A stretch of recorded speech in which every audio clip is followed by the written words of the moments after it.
Bonjour, je suis Daniel et je voudrais vous souhaiter très chaleureusement la bienvenue ce soir. Ce soir, nous lirons le livre d'Éphésiens, une lettre puissante de l'apôtre Paul qui révèle la richesse de la grâce de Dieu, l'unité que nous avons en Christ et l'appel à vivre une vie digne de notre vocation. Cette lettre nous rappelle notre identité en tant qu'enfants de Dieu, la profondeur de son amour et la force que nous recevons par son esprit. Pendant que vous écoutez, permettez à ces paroles de vérité de descendre profondément dans votre cœur, apportant la paix, le repos et un sentiment renouvelé de la présence de Dieu. Si une publicité apparaît, ne vous inquiétez pas. J'ai soigneusement choisi le placement des publicités afin qu'elles apparaissent avant le début de la lecture. Cela permet d'éviter que des publicités ne soient diffusées tout au long de la vidéo et ne perturbent votre sommeil ou votre temps de calme. J'espère que cette attention rendra votre expérience aussi paisible que possible.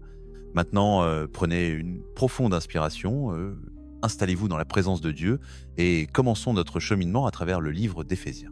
Éphésiens, chapitre 1, Paul, apôtre de Jésus-Christ par la volonté de Dieu, aux saints qui sont à Éphèse et aux fidèles en Jésus-Christ. Que la grâce et la paix vous soient données de la part de Dieu notre Père et du Seigneur Jésus-Christ. Béni soit le Dieu et Père de notre Seigneur Jésus-Christ, qui nous a bénis de toute bénédiction spirituelle dans les lieux célestes en Christ. En lui, il nous a choisis avant la fondation du monde, afin que nous soyons saints et irréprochables devant lui dans l'amour.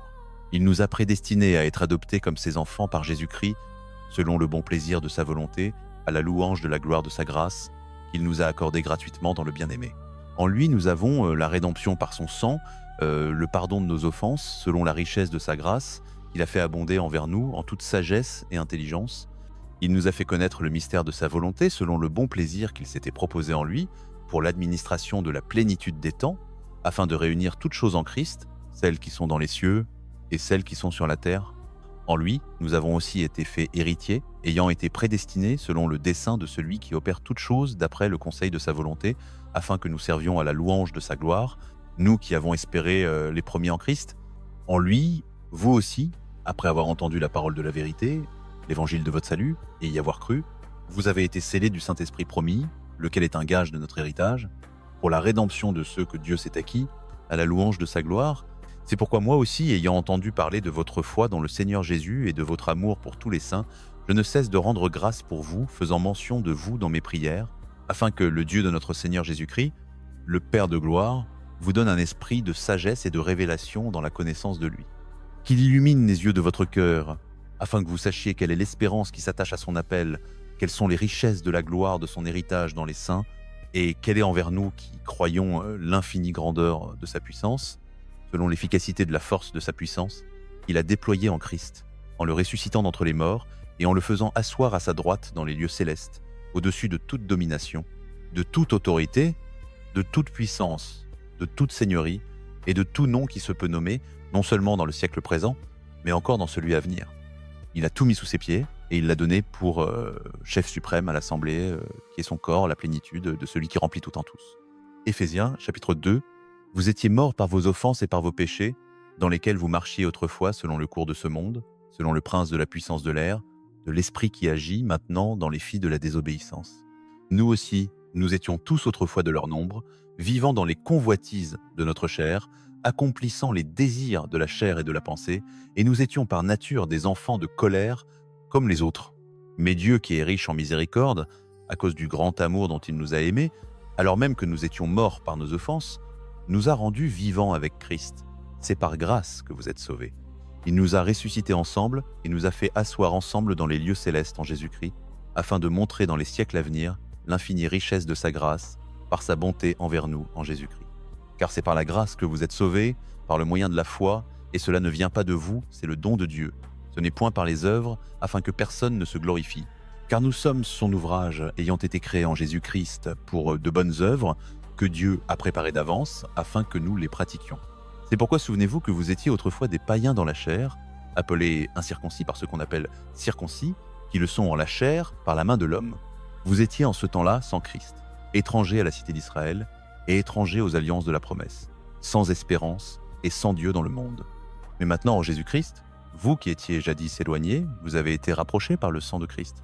Car il est notre paix, lui qui des deux n'en a fait qu'un, et qui a renversé le mur de séparation, l'inimitié. Il a aboli dans sa chair la loi des commandements dans ses ordonnances, afin de créer en lui-même, avec les deux, un seul homme nouveau, en établissant la paix, et de les réconcilier l'un et l'autre en un seul corps avec Dieu par la croix, en détruisant par elle l'inimitié. Il est venu annoncer la paix à vous qui étiez loin, et la paix à ceux qui étaient près, car par lui nous avons les uns et les autres accès auprès du Père dans un même esprit. Ainsi donc, vous n'êtes plus des étrangers ni des gens du dehors, mais vous êtes concitoyens des saints et membres de la maison de Dieu. Vous avez été édifiés sur le fondement des apôtres et des prophètes, Jésus-Christ lui-même étant la pierre angulaire. En lui, tout l'édifice, bien coordonné, s'élève pour être un temple saint dans le Seigneur. En lui, vous êtes aussi édifiés ensemble pour être une demeure de Dieu en esprit.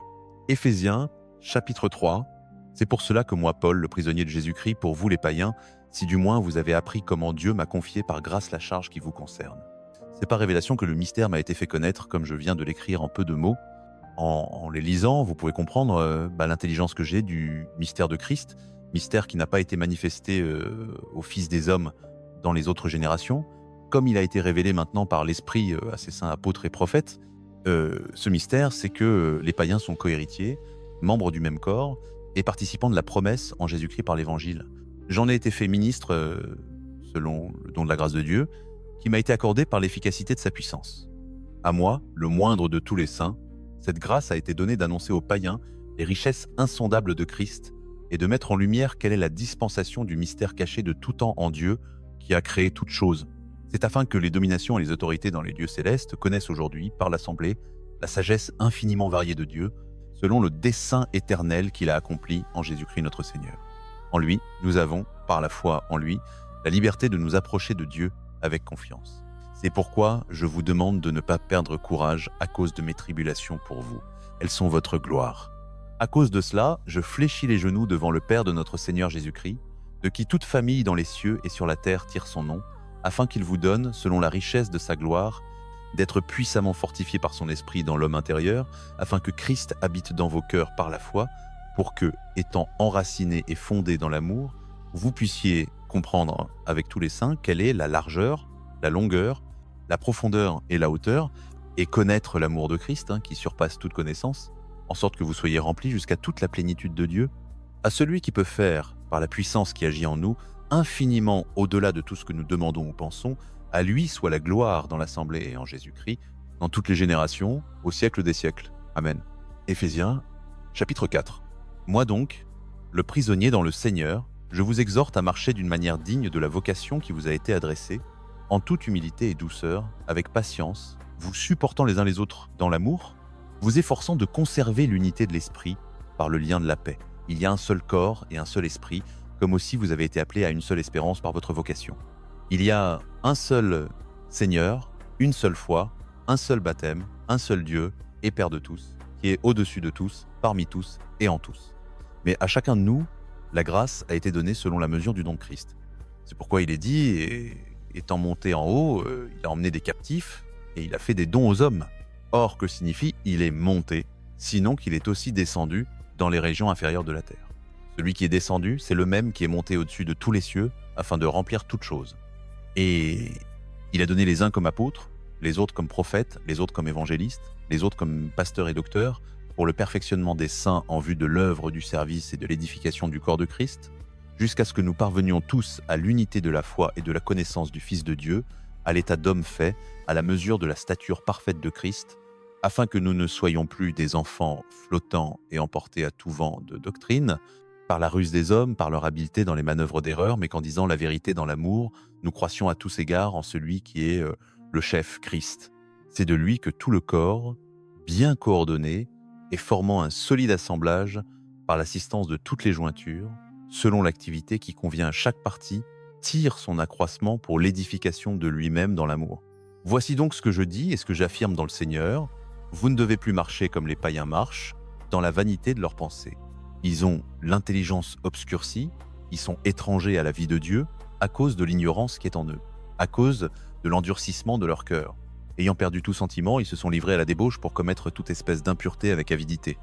Mais vous, ce n'est pas ainsi que vous avez appris Christ, si du moins vous l'avez entendu et si vous avez été instruit en lui, conformément à la vérité qui est en Jésus à vous dépouiller, en ce qui concerne votre conduite passée, du vieil homme qui se corrompt par les convoitises trompeuses, à être renouvelé dans l'esprit de votre intelligence et à revêtir l'homme nouveau, créé selon Dieu dans une justice et une sainteté que produit la vérité. C'est pourquoi, ayant renoncé au mensonge, que chacun de vous parle selon la vérité à son prochain, car nous sommes membres les uns des autres. Si vous vous mettez en colère, ne péchez point, que le soleil ne se couche pas sur votre colère et ne donnez pas accès au diable. Que celui qui dérobait ne dérobe plus, mais qu'il travaille, en faisant de ses mains ce qui est bien, pour avoir de quoi donner à celui qui est dans le besoin. Qu'aucune parole mauvaise ne sorte de votre bouche, mais seulement celle qui est bonne pour l'édification selon le besoin, afin qu'elle communique la grâce à ceux qui l'entendent. N'attristez pas le Saint-Esprit de Dieu, par lequel vous avez été scellés pour le jour de la rédemption, que toute amertume, toute animosité, toute colère, toute clameur, toute calomnie et toute méchanceté disparaissent du milieu de vous. Soyez bons les uns envers les autres, compatissants, vous pardonnant réciproquement comme Dieu vous a pardonné en Christ. Éphésiens chapitre 5. Devenez donc les imitateurs de Dieu comme des enfants bien-aimés et marchez dans l'amour à l'exemple de Christ qui nous a aimés et qui s'est livré lui-même pour nous comme une offrande et un sacrifice de bonne odeur à Dieu. Que l'impudicité, aucune espèce d'impureté ou la cupidité ne soit même pas nommée parmi vous comme il convient à des saints, qu'on n'entende ni paroles honteuses, ni propos insensés, ni plaisanteries grossières, choses qui sont inconvenantes, mais plutôt des actions de grâce.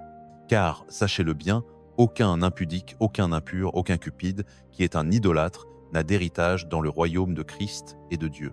Que personne ne vous séduise par de vaines paroles, car c'est à cause de ces choses que la colère de Dieu vient sur les fils de la désobéissance.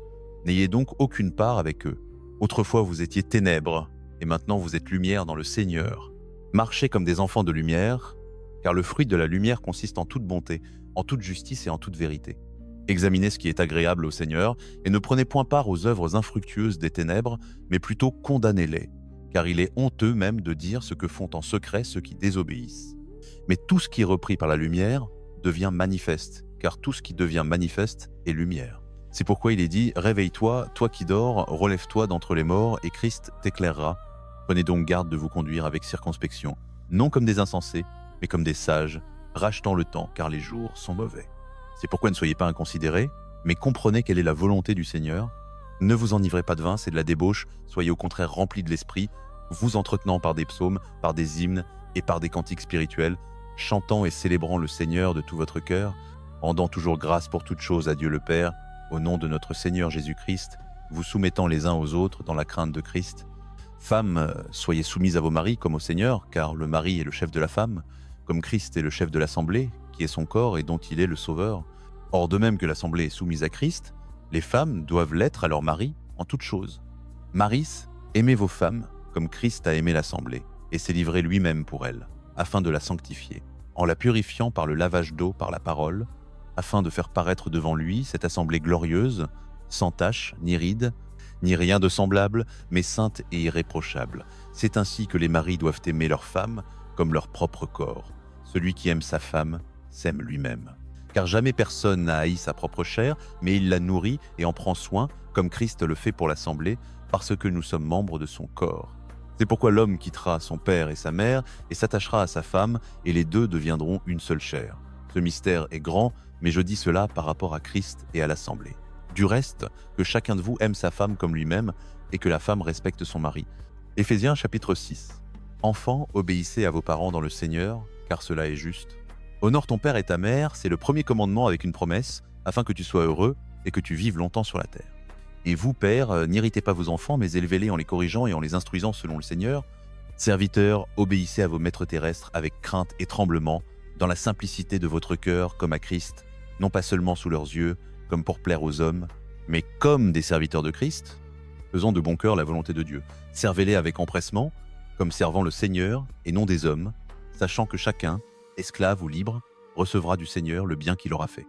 Et vous, maîtres, agissez de même à leur égard, laissant les menaces, sachant que leur maître et le vôtre est dans les cieux, et qu'il n'y a point de favoritisme auprès de lui. Au reste, fortifiez-vous dans le Seigneur, et par sa force toute puissante, revêtez-vous de toutes les armes de Dieu, afin de pouvoir tenir ferme contre les ruses du diable. Car nous n'avons pas à lutter contre la chair et le sang, mais contre les dominations, contre les autorités, contre les princes de ce monde de ténèbres, contre les esprits méchants dans les lieux célestes. C'est pourquoi prenez toutes les armes de Dieu, afin de pouvoir résister dans le mauvais jour et tenir ferme après avoir tout surmonté. Tenez donc ferme, ayez à vos reins la vérité pour ceinture, revêtez la cuirasse de la justice, mettez pour chaussure à vos pieds le zèle que donne l'évangile de paix, Prenez par-dessus tout cela le bouclier de la foi, avec lequel vous pourrez éteindre tous les traits enflammés du malin. Prenez aussi le casque du salut et l'épée de l'esprit, qui est la parole de Dieu. Faites en tout temps par l'esprit toutes sortes de prières et de supplications. Veillez à cela avec une entière persévérance et priez pour tous les saints. Priez aussi pour moi, afin qu'il me soit donné, quand j'ouvre la bouche, de faire connaître avec assurance le mystère de l'Évangile, pour lequel je suis ambassadeur dans les chaînes, et que j'en parle avec assurance comme je dois en parler. Tychique, le bien-aimé frère et fidèle serviteur dans le Seigneur, vous fera savoir comment je vais et ce que je fais. Je l'ai envoyé expressément vers vous, pour que vous connaissiez notre situation et qu'il console vos cœurs. Que la paix soit aux frères, et l'amour avec la foi, de la part de Dieu le Père et du Seigneur Jésus-Christ. Que la grâce soit avec tous ceux qui aiment notre Seigneur Jésus-Christ d'un amour incorruptible.